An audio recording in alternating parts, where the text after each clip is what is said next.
Hi everyone, my name is Mike Fenwick and I'm a webflow developer here at Red Shark Digital. In this video we're going to be talking about digital accessibility and why it's so important for developers and designers to make sure that everyone can use what we create, regardless of their abilities. This is the first video in a series where we'll be covering 7 accessibility principles, so make sure you stay tuned in for the rest of the series. Some people might think that making a website accessible is difficult or expensive, but it doesn't have to be.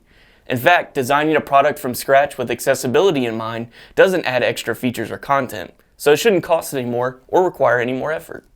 Of course, fixing an already inaccessible website can be trickier and may require some effort, but it's worth it. We recently worked on a client's website and found 28 violations that needed to be fixed on the homepage.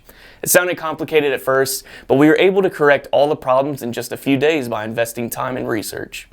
And the great thing is, making a website accessible doesn't just benefit people with disabilities. It also brings a better experience for everyone and has a number of business benefits, like better search results, a bigger audience, faster download times, and better usability. That's why we want to share some simple steps that you can take to make your websites and mobile apps more accessible.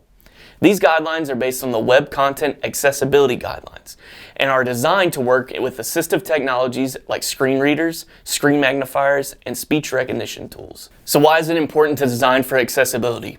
Well, there's over 56 million people in the US, that's nearly 1 out of every 5, and over 1 billion people worldwide who have a disability.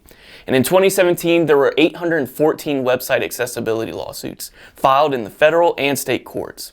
These numbers alone should show us how important it is to consider accessibility when we design and develop products. But it's not just about avoiding lawsuits.